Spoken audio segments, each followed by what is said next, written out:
Yeah. Well, welcome, Greg. We're so glad to have you with us for the first episode of our Gospel of Luke Bible study that we're studying during the course of our Lenten experience. I first met Greg when I was in his class. He is a New Testament scholar from Lancaster Theological Seminary who wrote the definitive textbook on the Gospel of Luke, which was required reading for all of his students. And I learned so much by taking the course. When I realized that the lectionary this year is largely based on lessons from Luke, I thought, let's start our Bible study with Luke as a gospel that's quite distinctive from the other synoptic gospels. And there's nobody better to explain that to us than Greg. Thank you, Martha. I love this idea of having the two churches together using the technology and the opportunity to be in person together. And it is a delight to come out here. Thank you. I think you're really blessed to have Martha as a pastor. And so that made it easier to say yes also. It helps, but it's not absolutely necessary if you have a Bible with you. There are enough in the room for everybody to do so. But I don't intend to be just, nose into the text tonight. My main goal is just what Martha stated, which is that's true because she told me that was my main goal. Change roles here, One way I like to think about the four Gospels and emphasize this to our students. For those of you watching from home, I apologize. Kim, I guess that's you connecting through your phone. For some reason, that bumped us off the internet. That Fire tablet is the power. I'm good. And now we can see Daniel on camera. The Fire tablet seems to be pointing to the ceiling. Is it possible to change that angle or take your picture off? It's kind of distracting to look at the lights. Yeah, it looks like Beth. It looks like Beth. It's the top of Beth's head. Right. What we saw that. I'm sorry. Can you move your face in front of the tablet? No. That's where it shows. That's where it shows on my screen. What? Oh, that's Elizabeth. That's Beth talking. Right. That's the other Beth talking. That's great. There's another Beth. Oh, okay. Yeah, there's two Beths. All right. So just to add to the confusion. All right. Now this is great. There we go. I brought Greg back. All right. So let's just make sure everybody knows each other before. And if we get disconnected, we will log back in from here to the same Zoom link. So feel free, if you get disconnected, to just reopen that same Zoom link. It is my personal media ID. So on the screen, we have the Reverend Beth Haynes, who lives in Masonic Village, retired priest from the Diocese of Bethlehem. We have Kim Morrow and Daniel Johnson and Beth Runkle from St. Paul. Kim serves as our senior warden, and Beth is also on vestry. Here in the room where you can't see us, so the shy people got to come to St. Luke and be in the studio audience. Karen Freitag from St. Paul, Nancy Kaiser from St. Luke, Linda Memoriam from St. Luke, Shirley Wagner from St. Paul and St. Luke, Leslie Gephardt and Lynn McCleary from St. Luke, and Cindy Moore from St. Paul, and myself. So I'm not on camera at all, but I'm managing the Zoom.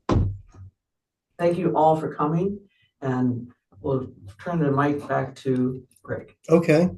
Do we know whether we were recording before or not? In other words, should I start over? You're still recording. We're still recording. See the little recording sign up there? Okay. I'm trying to just make this full screen so we can see. Yeah, but before we got kicked off. There we go. Okay. Yeah. I'm not going to touch anything, and Zoom, stay put. Okay? Well, we'll reset rather than restart. That's great. What the main thing I emphasize to our students at the seminaries is the main thing for tonight. Each of the four Gospels has its own way of testifying to Jesus. And so this year, we're in the lectionary year that focuses on the Gospel according to Luke. Almost every Sunday, except for some special Sundays, you'll hear a Gospel reading from Luke. And so how do we come to understand Luke's distinctive voice, Luke's distinctive presentation of Jesus? And it helps being my age, and I think everybody here is close to my age or maybe has a little bit on me. To think about it this way, we all remember picking up the phone and recognizing who was calling within 2 seconds, right? We knew their voice. We knew how they said hello. We knew how they sounded. And that was familiar. When we didn't recognize the voice, there would be that minute of introduction. I like to imagine, and if I have enough time with our students, that our students would recognize the voice of each gospel if they just heard one story from it. That's how different each gospel is from the other.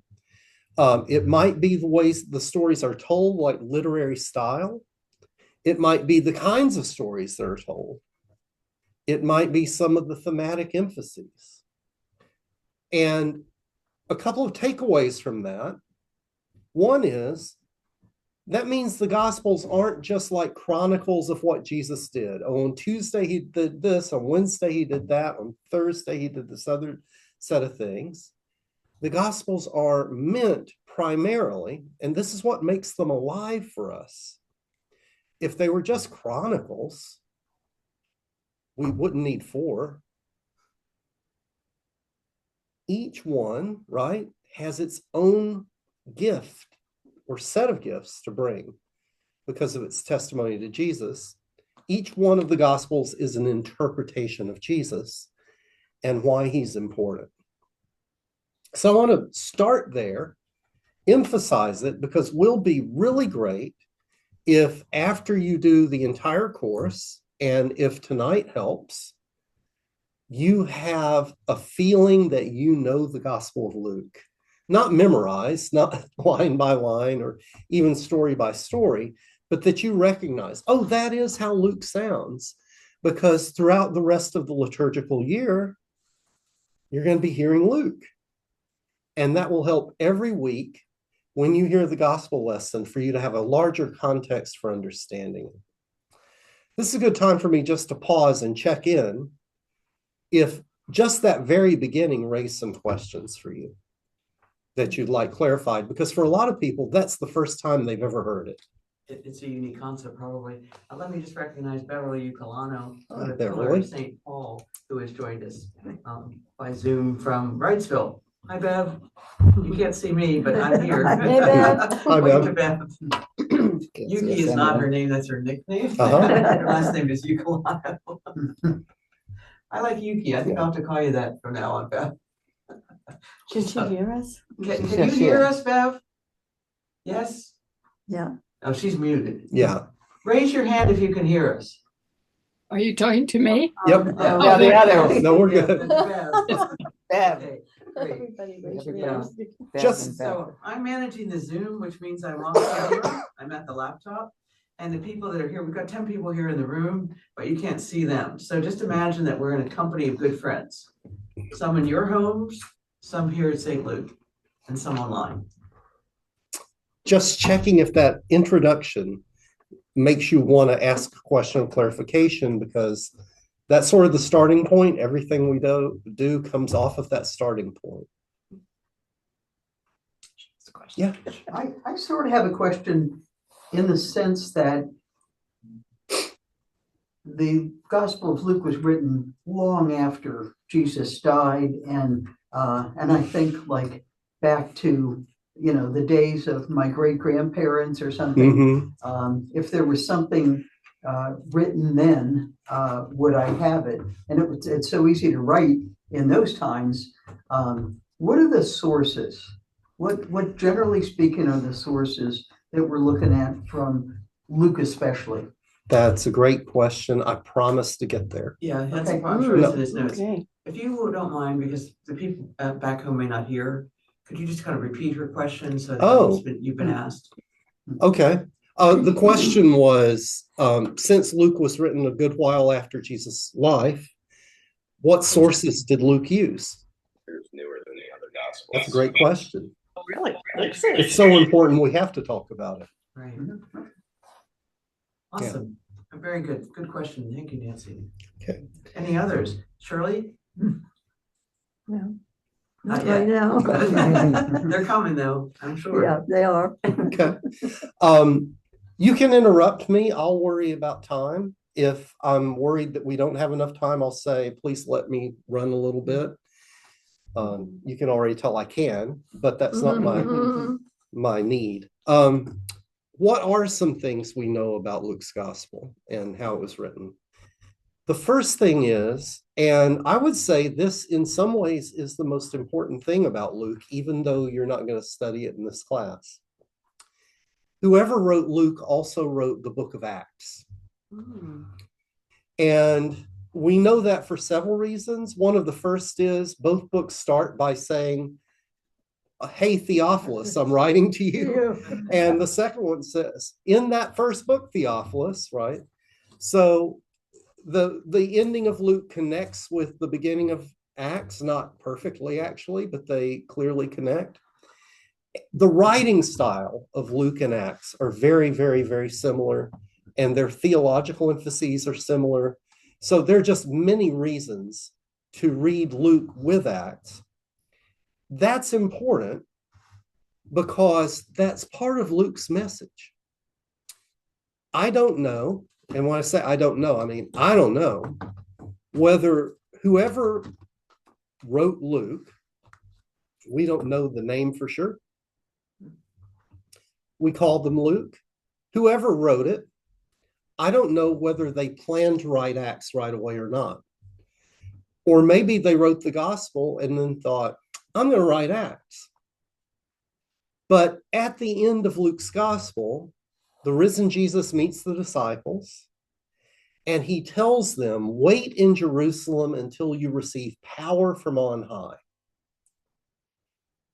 That means that Luke is written with a view to what happens after Jesus' life. Are you following that?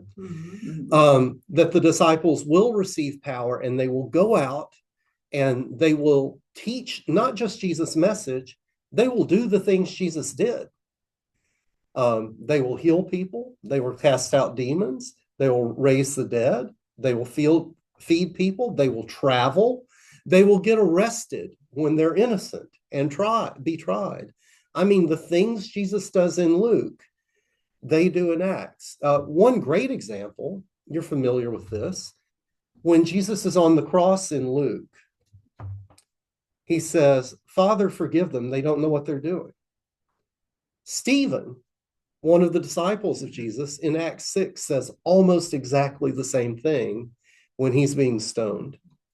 So Luke is emphasizing, this is a passionate point to understand, that through the power of the Holy Spirit, the church, we now are continuing Jesus' ministry. So we know that there's this tie between Luke and Acts.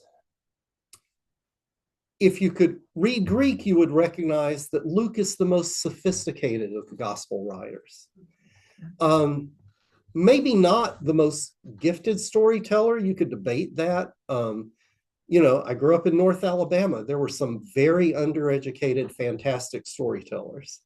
So when I say sophisticated, I mean, he has access to a lot of the literary devices Greek authors would use, writes more complicated sentences. When students learn Greek, Luke and Acts are pretty late in the process for having them read because they have to work up from, let's say, Mark and John. Luke shares material, a lot of material with Matthew and Mark. But Luke has far more material that is independent. That is, that shows up in neither Matthew nor Mark. About half of Luke is stuff that's only in Luke. And that's interesting to look at. We will tonight. What were Luke's sources? If you read the first 4 verses of Luke, Luke says, I did research. There were people who told the stories of Jesus.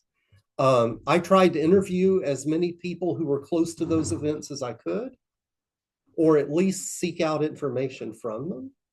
He says others have tried to write it down. So there were some written sources. We don't necessarily know all of them. Almost every scholar anywhere would say that the author of Luke based the flow of the story, the structure of the story, on the Gospel of Mark.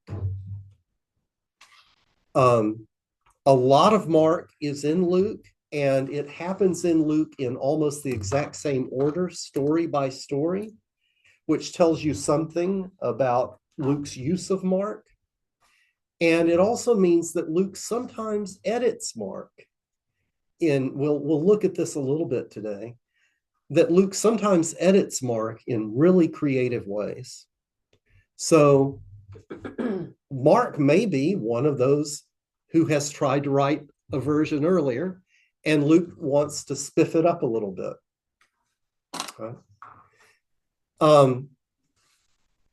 We wonder how Luke might be related to Matthew. And that's a hot debate among scholars. And when there are hot debates and I'm not smart enough to figure it out, I let it go. Most scholars think that Luke and Matthew had another source that explains why about a quarter of them is common material that's not in Mark. So where did they get it? And scholars call it Q. Oh, we have note-taking going on. That's scary. But there's a growing number of scholars, some very smart people I respect a lot. Excuse me. I had a cold last week, and every once in a while, who think that Luke had a copy of Matthew. I don't generally think that, but I understand why they do. The main thing to know about that, and I'm going to be pausing again in just a little bit, is that Luke takes the material from Mark, and we can track how Luke uses that material, changes it sometimes for thematic reasons. And that tells us something about how Luke would have used other sources like Matthew or Q. Excuse me. That didn't work. Sometimes very freely. And then about half of Luke is material that's not in Matthew or Mark. We don't know where it comes from. Some of that material, I'll get to this right away, so I won't repeat myself then. Some of that material is the material that everybody who knows anything about the Gospels knows. I'll give some examples. Have you heard of the prodigal son? That's only in Luke. Have you heard of the Good Samaritan? Only in Luke. That's next week's lesson. Rich man and Lazarus? Only in Luke. Zacchaeus, wee little man, the persistent widow. I mean, these are stories that if you made a list of the top 10 gospel stories, Luke would have about half of them. And what's really impressive about that is they're not in Matthew. So does Luke have other sources that Luke is using? In some cases, I'm pretty sure, a lot of scholars are pretty sure, Luke just writes the story. And ancient authors did that. They talked about it freely, how, sometimes they're telling a story, even a history, and they need to create a scene to make the point they're trying to make. The way you might think about it is, if you ever watch a movie that, a biopic, a movie about a person, they will take different incidents in that person's life and create one story to sort of summarize the importance of those. I don't know if that's exactly what Luke does, but that's a good example for Luke's ability to be creative. This is where I pause. That question of sources often raises questions. Craig, help us understand. So none of the Gospels were written by people who were contemporaries Right. of Jesus. even though much of them reads like a first person account. They were authored by people after Jesus had. Mhm. So how were those stories carried forward so that people could write about them? Or just like our family stories, Yeah, oral history. you know, generation after generation, we talk about Right. the same things that have happened Long throughout. before you were alive. Yes. And I'm sure that that's what happened then. I mean, after they just kept telling the same story over and over. But of course, if you think about the old game Whispering Down the Lane, Mhm. you know, it starts It out one changes. way and Right. isn't quite the same at the end. Right. We're pretty sure that's one of the fundamental things. There were oral traditions about Jesus that kept being passed along. In that Whispering Down the Lane way, do you ever, when you think about your own memories of something that's important that's happened in your life, do you ever stop and think, did I make that up? Oh, all the time. Cultures do too. Right. And Right. yeah, did it happen that really happen that way? I was listening to a podcast today, and this guy was having an argument with his father, and his father quoted Mark Twain, and then he quoted Mark Twain back at his father. And he's a journalist. He learned later neither quote went back to Mark Twain, but they had both agreed, you know, that they could argue with Mark Twain. I don't know how much creativity is in the process, and I think it literally is helpful to our faith not to trust the Gospels because they tell us the things just the way someone else would have told them if they saw them, but because they're faithfully interpreting Jesus for us, which is a different kind of thing. Do they bring us into relationship with Jesus and into a faithful way of following him? You know, sometimes I think it's a matter of not evidence and fact, but truth. You know, truth is not necessarily based on evidence and fact. It's based on the nature of human beings and the nature of God. And these stories help to reveal some truth that we can participate in. And that's where Can we you get ask the called audience if they heard that heretics. question? Oh, I'm sorry. I think you're Karen? Yeah. That Karen was making the distinction between fact and truth, because there can be facts that may or may not be significant, but truth is often conveyed through, you didn't make this point exactly in this way, through music, through art, through pictures, right? And I think that's a very helpful kind of thing. Was just saying that this kind of thinking would be like heresy for people that believe, you know, a literal interpretation of the Bible. It bothered me when I first started realizing that this must be true. It bothered me. And the only thing I know to say about that is, and I've written about it once, the best way to cure fundamentalism is to read the Bible more. So in my Southern Baptist days, I read the Bible through with highlighters and all that. And very early, one experience I had was, if you read the Gospels all the way through, Matthew, Mark, Luke, and then John, you're going to get bored at certain points, because you're like, wait, Jesus just did that. I read that 3 days ago. Jesus just said that. And then you're paying attention, you're like, wait a minute, that's not how he said it. Or that story's not the same. And you would go to your religious leaders with that question, and they wouldn't have a helpful answer. And I would say a high percentage of biblical scholars, professional biblical scholars, became us ourselves precisely that way. Was we loved the Bible, we were reading it, started having questions, and that led us into academic study. Yeah. I should probably move on, just because of time. Sure. I mentioned that one of the things that makes Luke distinctive is these many passages that are treasured by Christians that are only in Luke.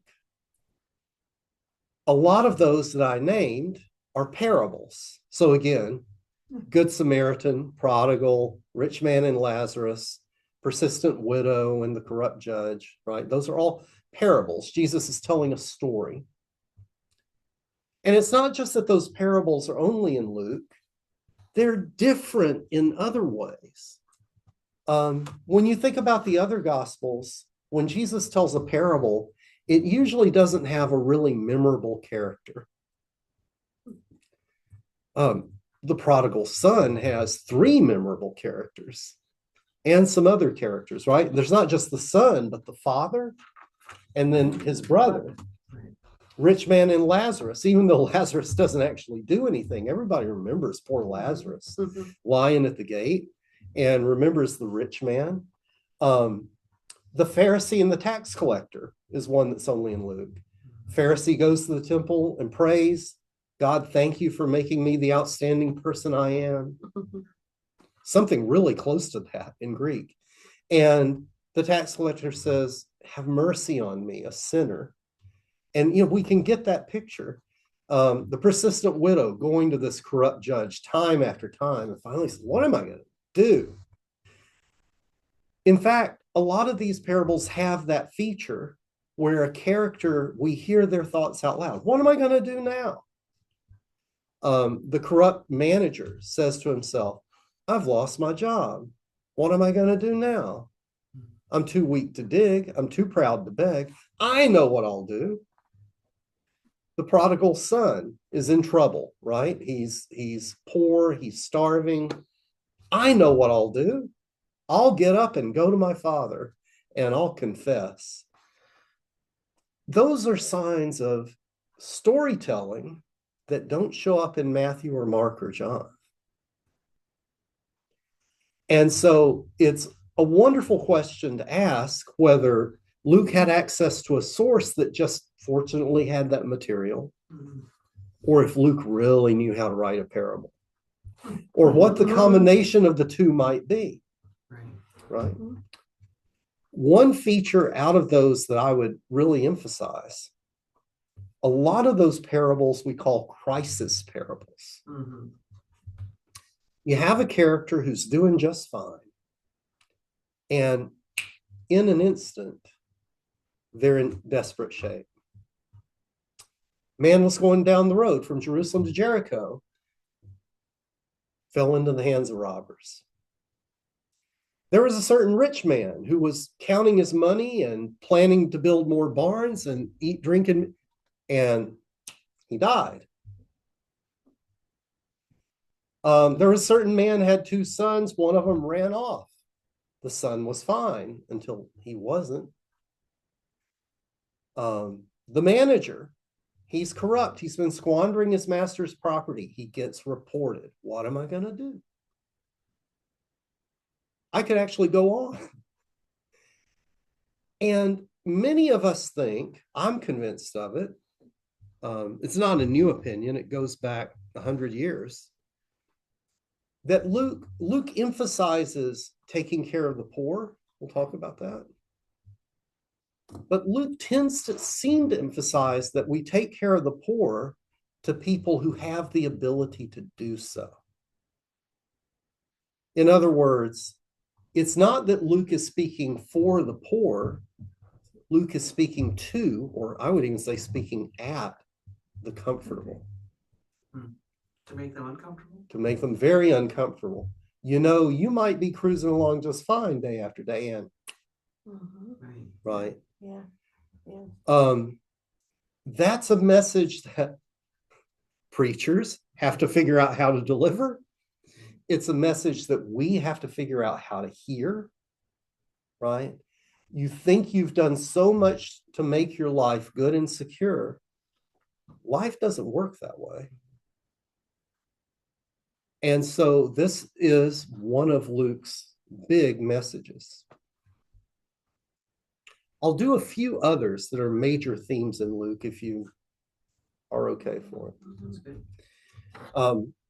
I'll talk about some of these themes, and then as we come toward a close, we'll talk about how Luke describes Jesus, and then some concluding thoughts. Traditionally, Luke has been regarded as the gospel that's most friendly toward women. So I'm looking around this room, and I could even go in the Zoom room. My half of the species is rare in this gathering. So, but you're not alone. That's important. Hi, Kelly. Hi, Diana. Is Luke advocating for women? Yeah. Let me twist that question a little bit.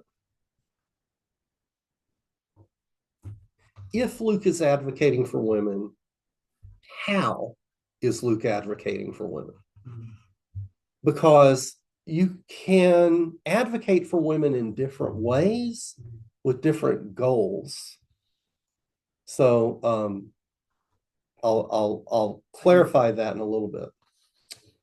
Luke has more stories with women than the other gospels do. Doesn't usually name them, but every once in a while drops a name. For example, in the temple, when Jesus is being presented, and there's the purification for Mary after childbirth, there's a prophet named Simeon who gets a speaking part. And Luke mentions there's also a prophetess named Anna, right, who's been waiting for this day all her life. So a Simeon. Neither of those figures appears in the other gospels. Only Luke and Matthew have stories about Jesus' birth and how it came about. Mark does not. You meet Jesus as an adult. John starts with, in the beginning was the Word, and the Word was with God. And then, but Luke and Matthew have these stories. If you read Matthew without reading Luke, all you would know about Mary was she got pregnant and Joseph was nice to her, because all the interaction is through Joseph. In Luke, where's Joseph? Right? There's all this, like the whole tradition of piety around Mary is Luke. It's Mary who encounters the angel. It's Mary who goes to visit her cousin Elizabeth. It's Mary who hears that her heart will be pierced, even though the child that she gives birth to will save Israel. Mary, and it's Mary who says, you know, let it be according to your will. I mean, she's just an extremely memorable character. Luke, not Matthew, not Mark, has Mary and Martha, and Jesus goes to their house. Luke has the sinful woman. Do you remember this story? Jesus goes to a Pharisee's house for a meal, and a woman comes in, and as soon as she walks in, you're told she's a sinner. And everybody knows she's a sinner. And she goes down to Jesus' feet with expensive perfume and washes them. Just Luke. I could go on. Yes, Mary is a prophet. Only in Luke. Excuse me. Gosh, that's not helpful. I wanted to, what a gift. What a gift. Thank you. Preacher's best friend. Oh my goodness. Yeah, I should carry these around. So Mary, when she meets Elizabeth, is one of the places where Luke brings the emphasis on women, which I'll say more about in a minute, with Luke's emphasis about the poor and about power. So I'm gonna unwrap this. I can do this. He told us earlier he was just getting over a cold, so I just slipped him over a cold. I've been over the cold for days, but it's I had it too. Yeah, it lingers.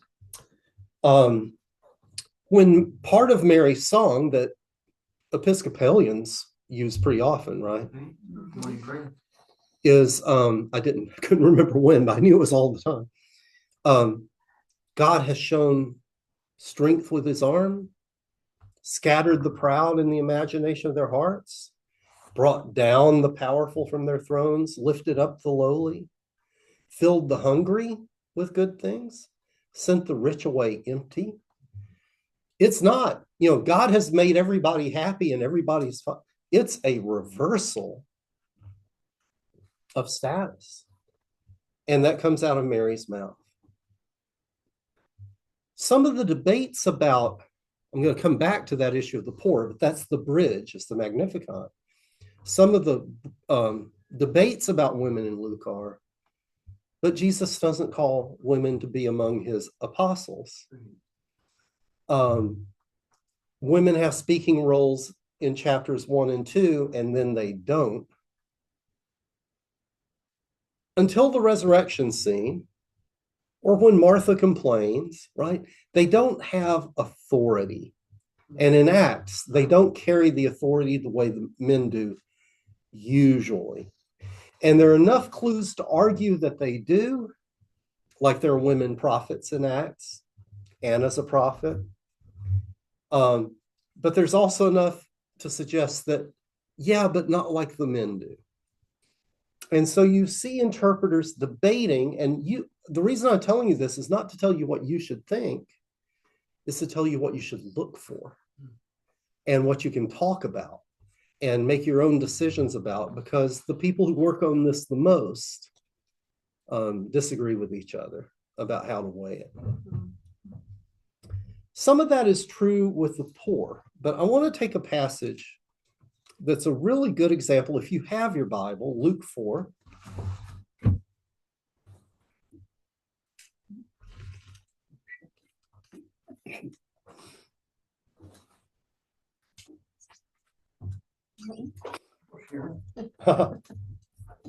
They can keep going.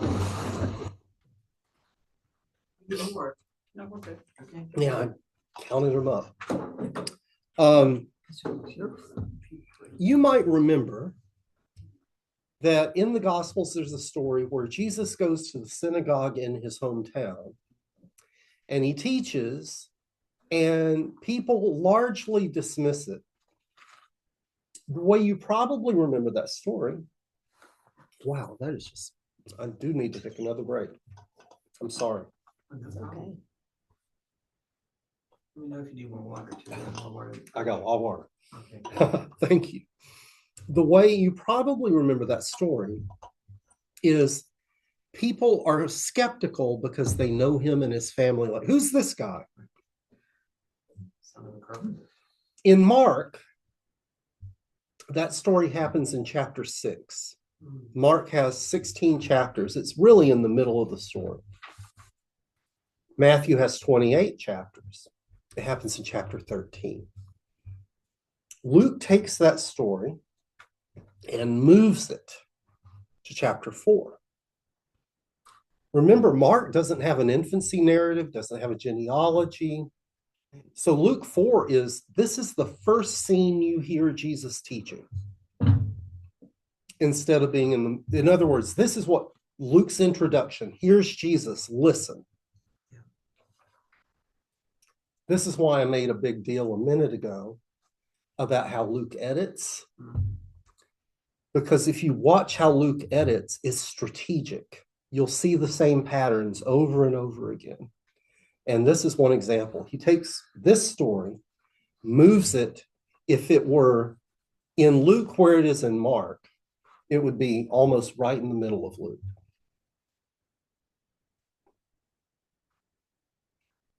And he begins reading from Isaiah. The Spirit of the Lord is upon me. He's anointed me to preach good news to the poor. That's verse 18. Sorry. He sent me to proclaim release to the captives, recovering of sight to the blind, to set at liberty or make free those who are oppressed, to proclaim the acceptable year of the Lord. He closed the book, gave it back to the attendant, sat down, And the eyes of all in the synagogue were fixed on him. And he started telling them, today this scripture has been fulfilled in your hearing. Good news to the poor, release for captives, healing, recovering of sight for the blind, freedom for people who aren't living in freedom. You can imagine why Luke's gospel has been especially popular, like in African American churches, in poor communities in Latin America or South Africa during apartheid.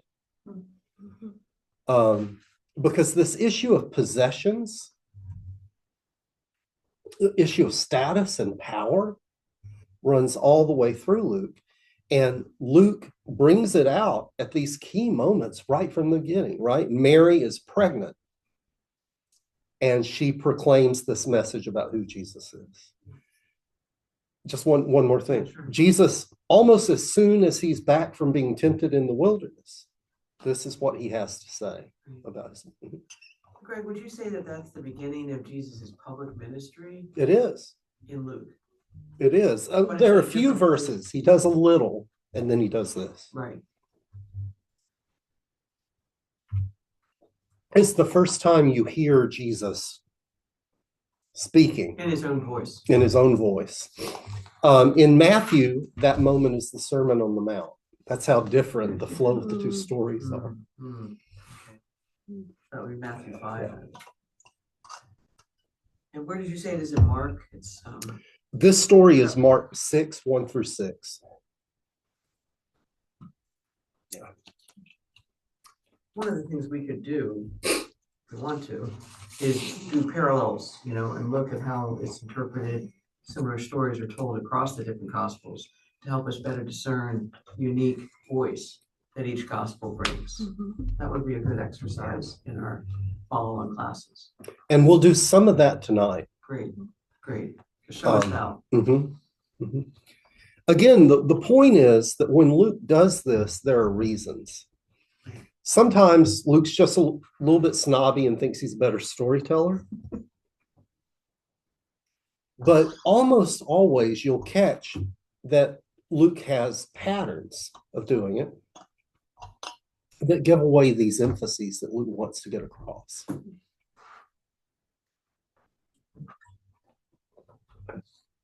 One other, this is not a place where we know that Luke is editing, but in the Sermon on the Mount in Matthew, you remember Jesus says, blessed are the poor in spirit.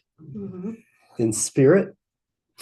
Well, nobody wants to be poor in spirit, but in spirit, Luke sounds very different. Blessed are you who are poor. Right? There's no in spirit, poor. And later, and woe to you who are rich now. So, how seriously do we take this emphasis in Luke? Well, it is Luke who has the story of the rich man and Lazarus, right? It's a parable. It's a vehicle Jesus uses to tell a story to make people think, make them reflect. You can, when you're interpreting a parable, and we could talk about this if you want to, you can push a parable too hard, make too much of the details. But in the story of the rich man and Lazarus, Lazarus is poor, sick, hungry. The rich man's throwing a party every night. The rich man, Lazarus, dies. And when he dies, he goes straight to the bosom of Abraham, which seems to be a metaphor for, where the saints live with God. And the rich man dies and he goes to Hades, where he is tormented. And he never asks exactly why things are this way, but he's told, look, before you had it great and Lazarus suffered. So now Lazarus is here and there you are. And I'm asking this as a real question. I don't have my own opinion. But I think sometimes questions are super important. And I think parables are great at raising questions and not answering them. So here's the question. Is Luke saying that how we relate to the poor is related to what happens beyond this life? That's not our standard Protestant theology. And maybe it's just, again, maybe it's a parable. It's meant to just say, hey, take this seriously. But nothing in the parable tells us how to interpret it. And Luke is full of these parables where someone thinks they're wealthy and comfortable. And for them, that's the path to disaster.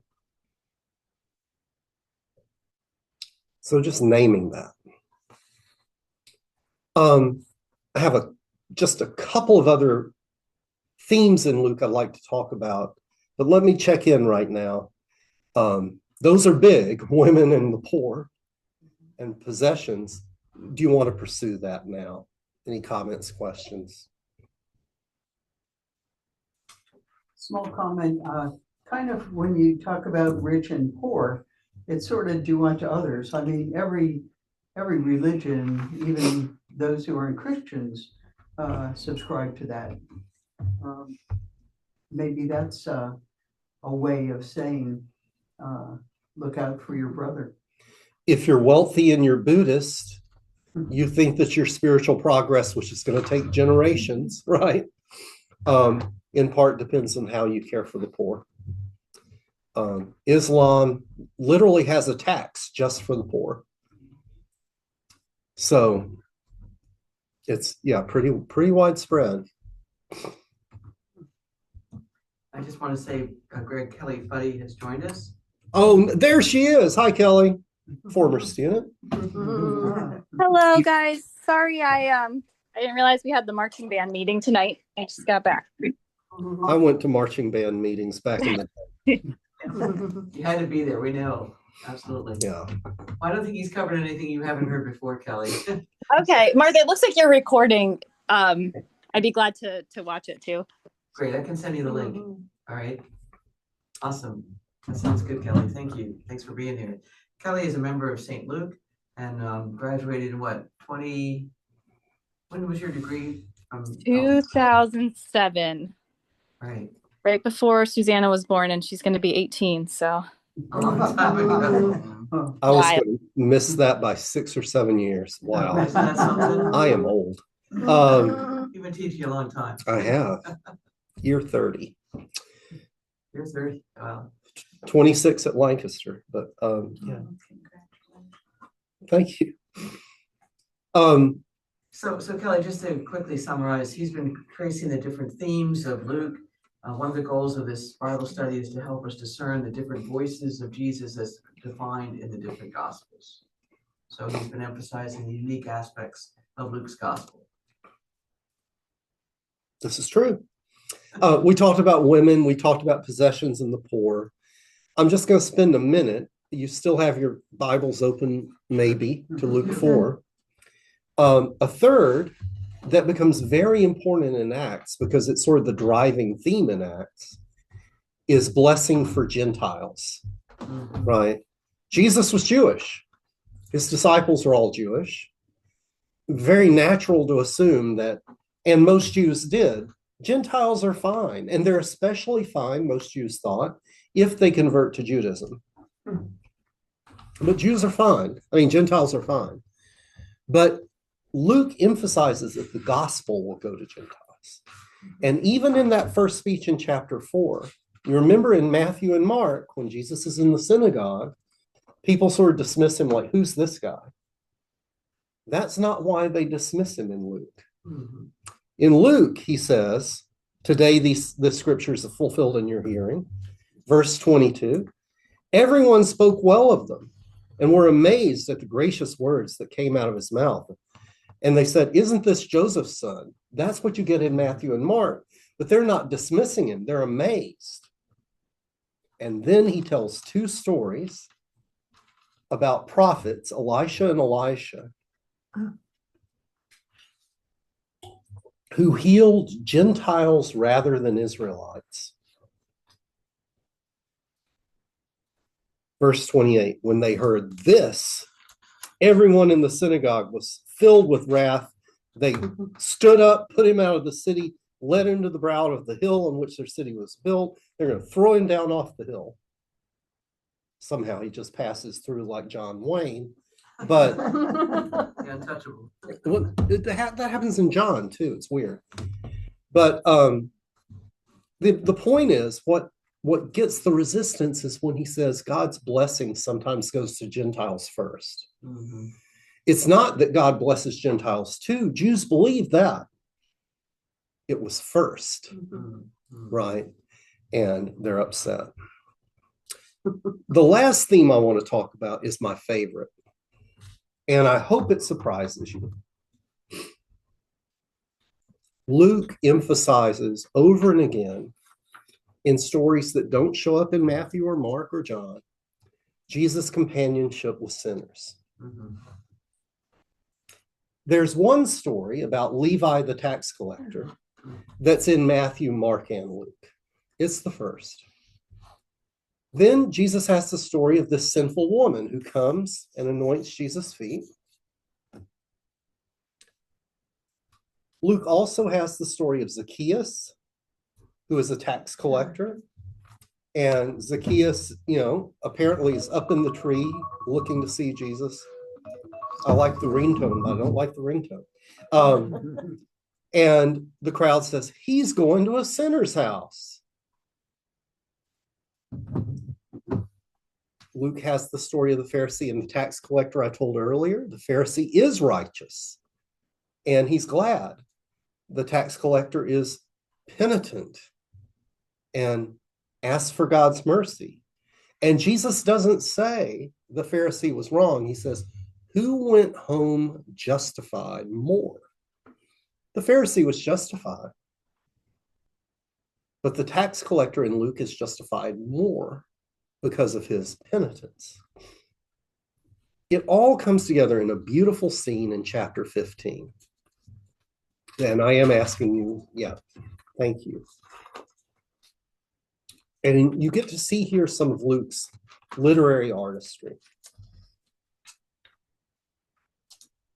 At the start of the chapter, and I will tell you this if you haven't heard before, when Luke was written, there were no spaces between words, there were no punctuation marks, and there were no chapters and verses. If you've ever traveled to Europe and you see Latin inscriptions or Greek inscriptions, you notice you would have to figure out where the breaks are that make the words. You literally have to say them out loud to figure it out, which is how ancient people read. So I'm just pointing out, Luke 15 is a beautiful unit. It just wasn't a chapter at first. So Greg, were they handwritten on papyrus? They were. All capital letters. In Greek, quite in Greek. Mm-hmm. Which is hard to read today. You got to learn. Harder to learn classical Greek. Yeah. So it begins, the tax collectors and sinners were coming near to hear Jesus. And I just note that, right? That there's something that they want from being near Jesus. Something about him. I'm going to make an argument about what I think it is. And the Pharisees and scribes grumbled, saying, this guy welcomes sinners and eats with them. There's your setting. And then Jesus tells 3 parables, 1, 2, 3, right after, and that's the whole chapter. Parable 1, shepherd has 100 sheep, one goes lost, searches hard for it, finds it, throws a party. One of my questions is, well, if he's going to throw a party, in the ancient world, a party is food. Is the sheep the meal? No, I'm not being snarky. I know it sounded snarky, but the second parable's like it. There's a woman, right? She has 10 coins. She's lost one. She does what we do. She looks everywhere for it, finds it. What's she do? Throw a party. How's she going to pay for the party? Each of those parables ends, more joy in heaven over one sinner that repents than over righteous who don't need repentance. Then there's the famous parable of the prodigal, right? Where the young man has his whole repentance speech rehearsed,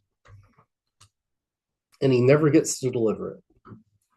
Because when he gets home, his father runs out to greet him.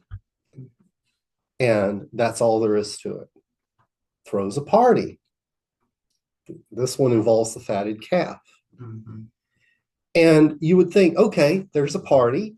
We've got 3 parables, something lost, something found.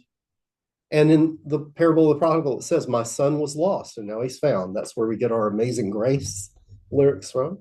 And a party.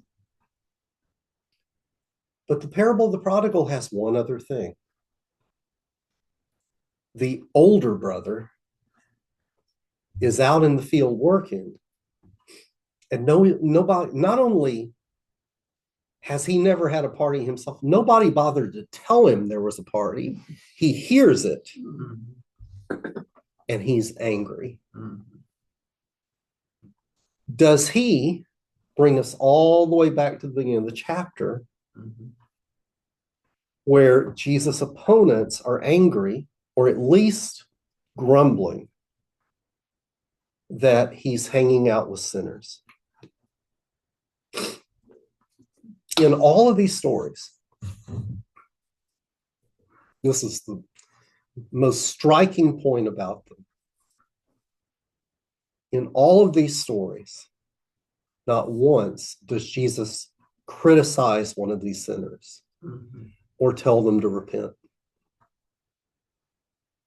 Not once. And when you think about people who aren't in church and their attitudes toward us in church, they're reluctant to come. They don't know if we'll judge them. Sometimes they'll say out loud, I go to church, I just don't know if I'm worthy. People who love going to church tell you it's intimidating when you move to a new place and you start visiting churches. I've had that experience. He never scolds sinners.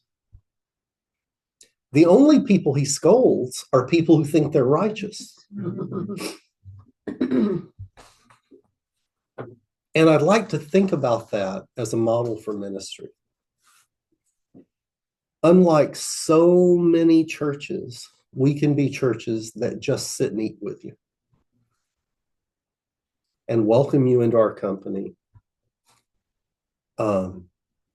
Martha will do the preaching. People will hear what righteous behavior looks like. They'll see it in you. They might want to just hang out with you, but does it ever do any good to tell somebody they need to straighten up? Very rarely.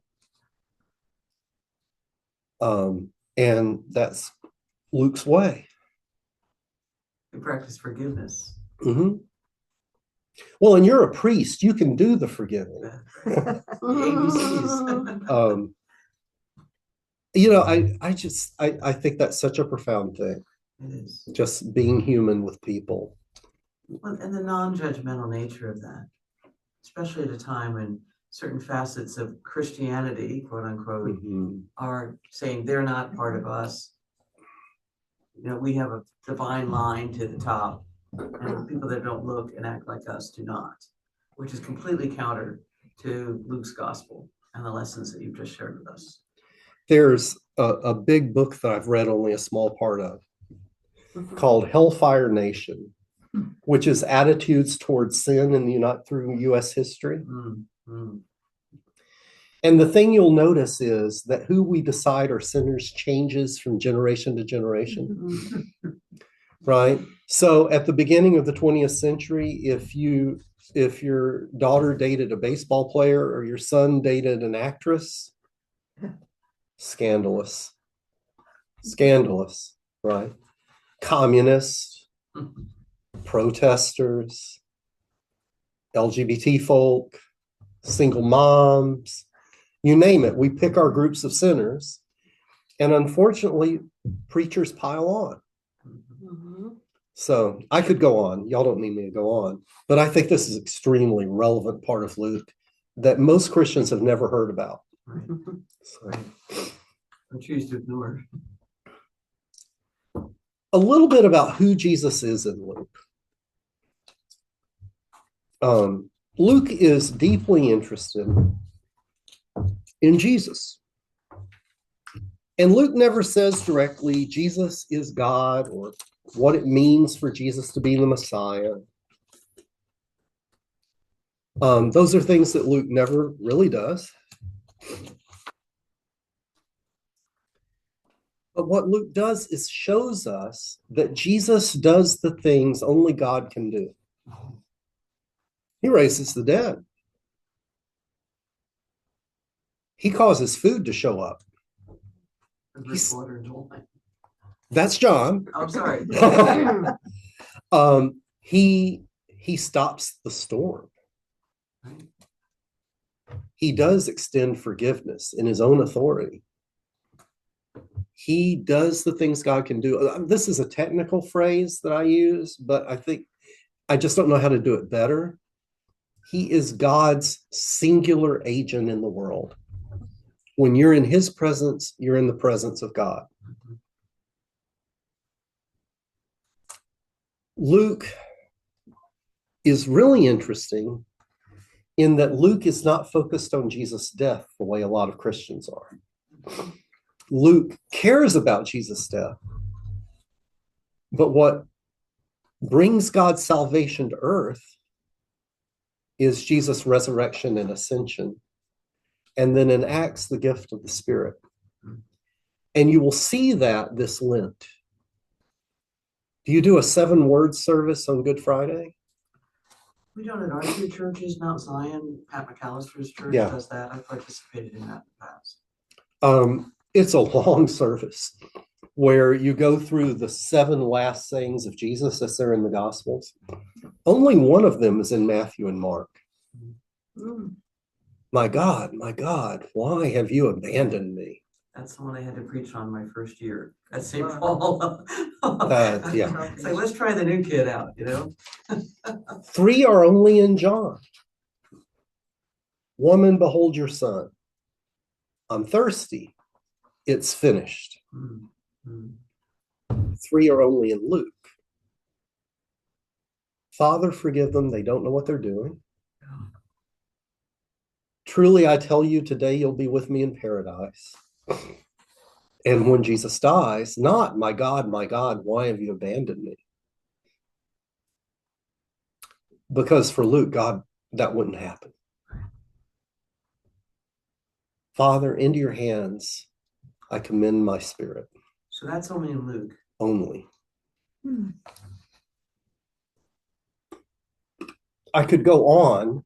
We don't have time. I don't want to downplay the significance of Jesus' death for Luke or for us. But I want to say that if it's only his death, then the power of the resurrection isn't activated. And so many Christians only talk about Jesus' death without talking about the empowerment and life of the resurrection. Luke holds them together. As Jesus is on his way to his death, Luke does some really interesting things, and I'm just going to talk you through them. During the Lord's Supper, when he tells Simon Peter that he's going to betray him, he says, I have prayed for you that your own faith may not fail. And when you've turned back, after you mess up, strengthen your brothers. That doesn't show up in the other Gospels. When he goes to the Mount of Olives to pray, he tells the disciples, pray that you may not come to the time of trial. Compare that to Mark, where he says, sit here while I pray. And he takes Peter and James and John, and it says he's distressed and agitated. My soul's deeply grieved, even to death. Remain here, stay awake. In Luke, he's concerned for them. In Mark, when he goes to pray, he threw himself to the ground. It's dramatic agony. In Luke, he withdrew from them about a stone's throw, which is pretty far, knelt down. He has his composure, right? And prayed. One of his disciples finds a sword when he's arrested and chops off the ear of an enslaved someone who works for the high priest. Only in Luke does Jesus touch his ear and heal him.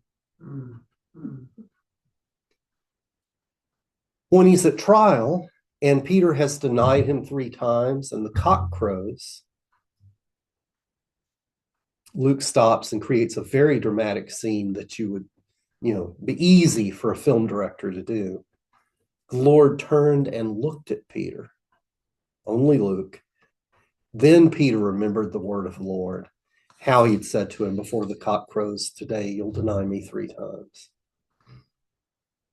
On the way of the cross, the women of Jerusalem come out and they're lamenting, wailing and beating their chest. And Jesus stops and for 3 verses talks to them on the way of the cross. Daughters of Jerusalem, don't weep for me. Weep for yourselves and for your children.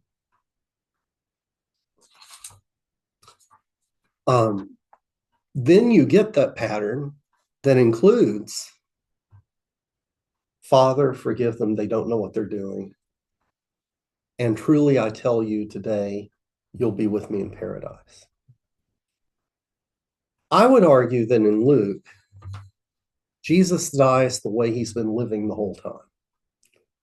And that this is an emphasis. Remember, we talked about how Luke edits the story from Mark. This is an emphasis of Luke's, that Jesus' whole career is about other people rather than himself. In Luke, Jesus, fancy word, he shows equanimity, right?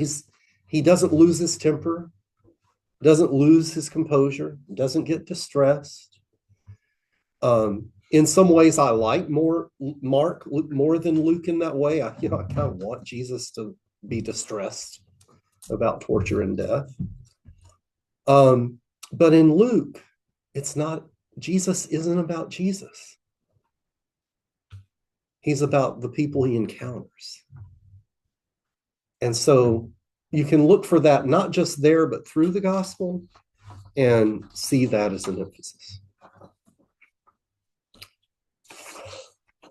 Last thing I'd like to say, and then we'll have some time for discussion.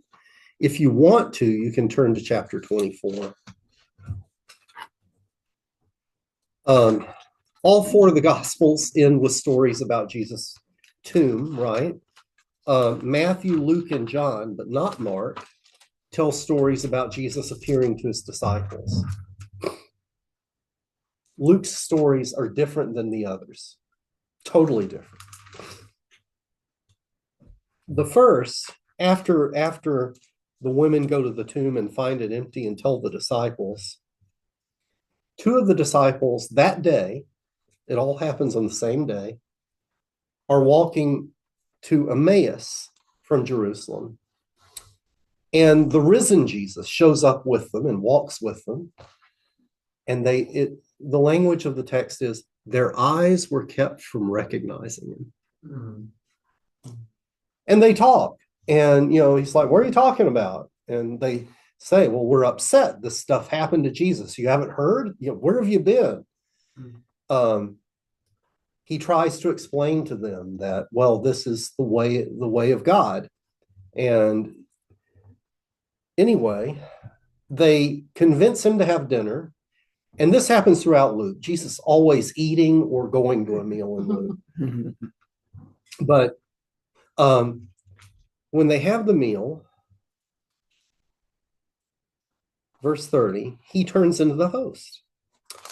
When he was at table with them, he took the bread and blessed it and broke it and gave it to them. If you're good Anglicans, you recognize that sequence of 4 verbs, right? Because that's what Martha does during the Holy Eucharist. And not just like her physical behavior emphasizes each of those verbs.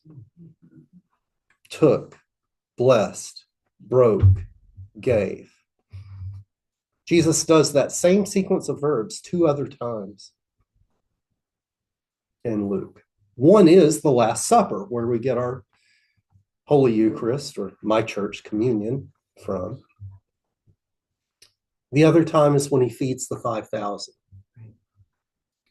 In other words, when we take the Eucharist, we are participating in Jesus' feeding ministry. And the earliest Christians, when they took the Eucharist, ate a meal that made them full.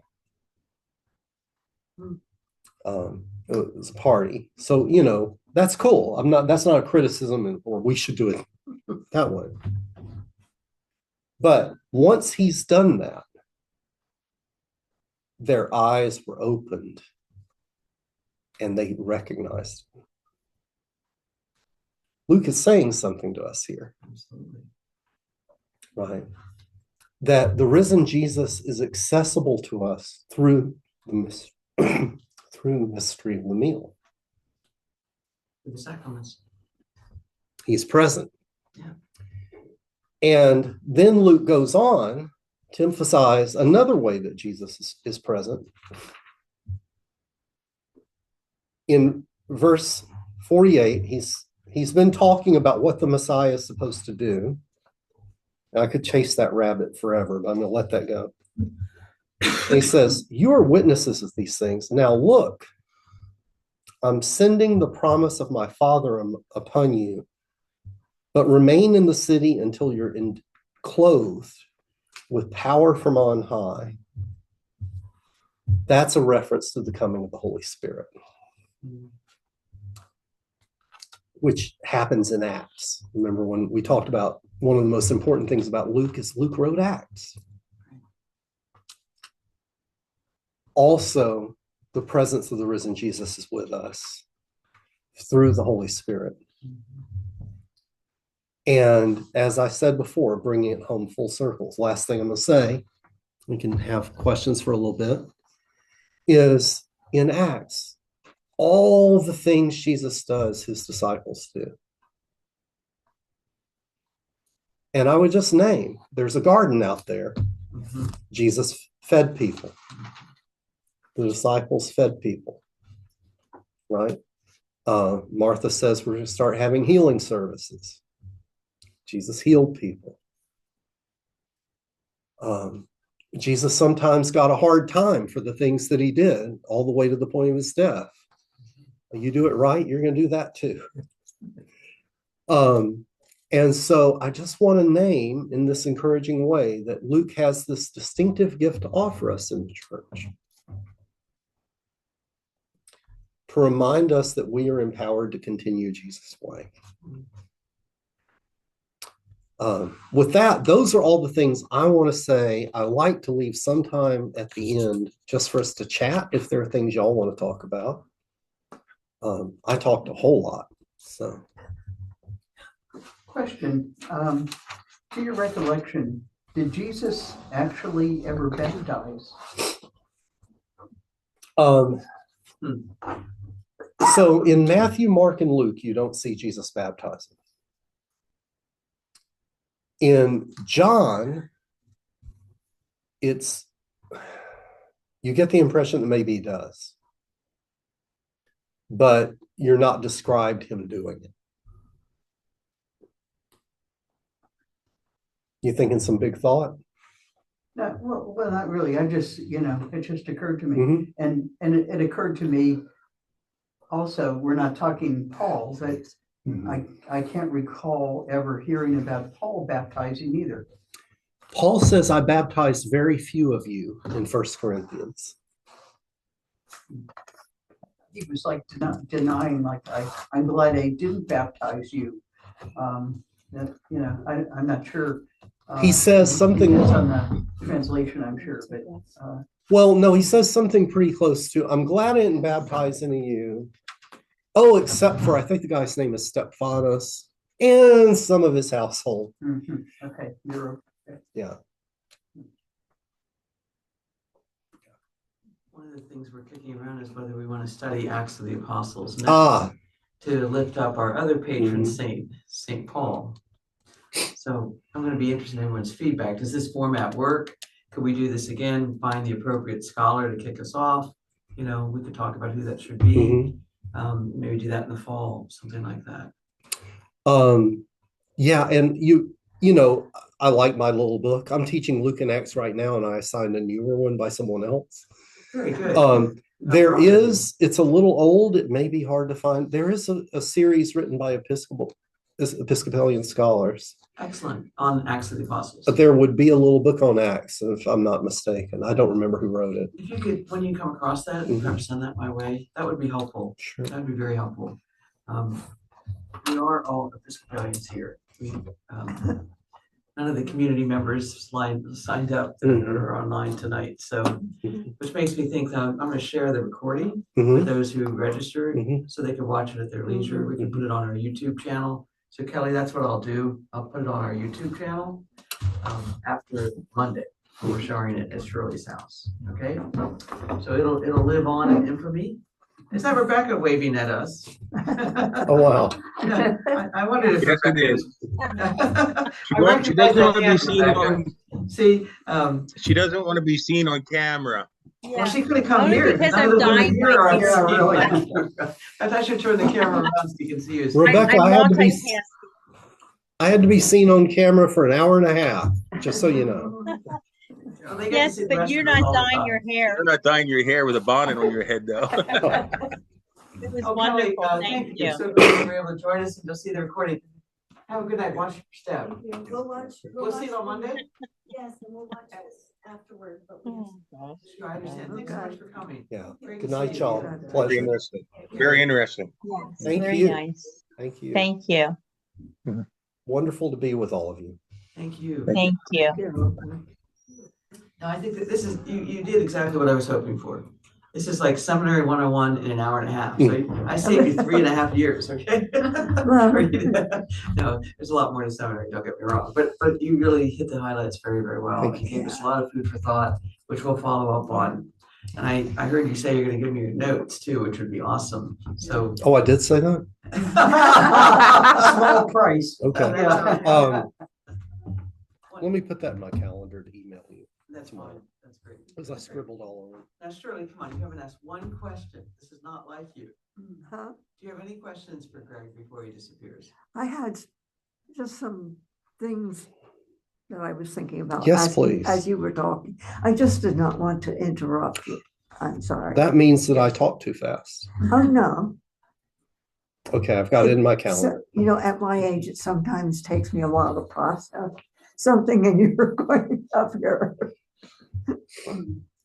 Is there something you wanted to pursue? No. Okay. Just some comments when you were comparing. One of the things that surprised me was when I read Mark, the book, we studied the book of Mark. He speaks of feeding the 3,000. Right. 4,000. Oh, I said 3. We read 3, right? Various accounts of. I think translations. Somebody's got the But numbers. the difference but I think that's the difference of the stories that people told. Sure. Sure. And who told them to who and. It's interesting in Mark, he does 2 feedings. Right. Yeah. So one crowd is 5,000.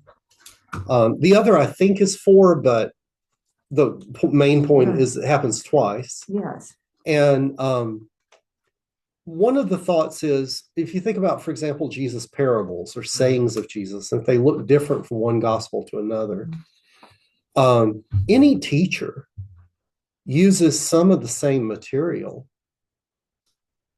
time and time and time because it works, but they're going to adapt it to the context they're in. So if somebody wanted to say, what were Jesus' original words? I think there's literally no point in asking that question. We have no idea. Yeah. Well, even I would say we don't have our own original words.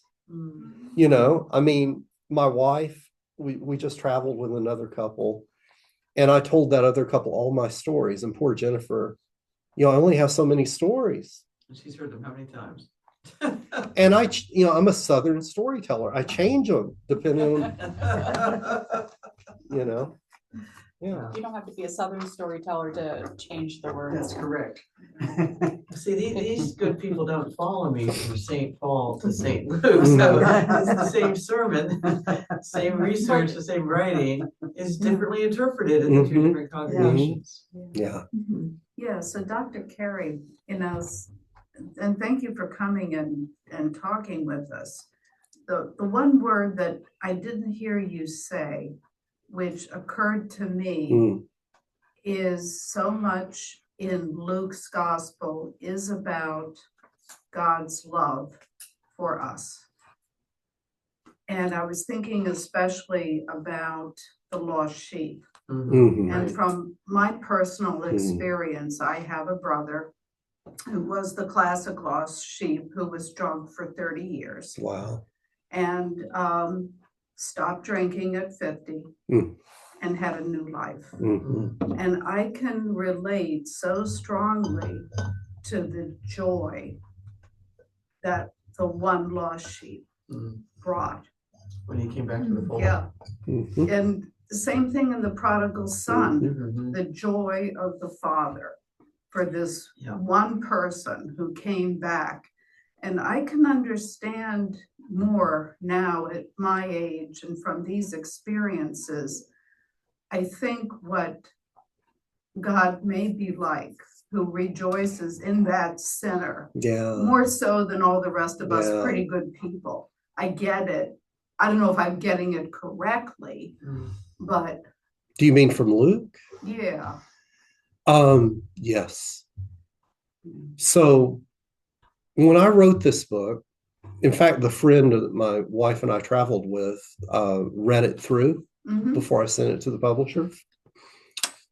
And he said, you're missing Luke's joy. And he was right. Yeah. So I did the revisions. And I think use God's love and joy. I think Luke is all about God's love. That's not the language Luke tends to major on. Yeah. But Luke does major on the joy. And even in Acts, lots of rejoicing. So absolutely. Yeah, lots of parties, as you say. Lots of eating. Yeah. Though in Luke, you might not want to be there when Jesus is eating, or you might, depends on how the story turns out. Right. Yeah. No, but thank you for doing that. And thank you. Thank you for asking that. It's a very good question. Good insight. Another sort of related in terms of God's love. Are we off camera? I could sit. Or oh, absolutely. Okay. And I'll turn off the recording too.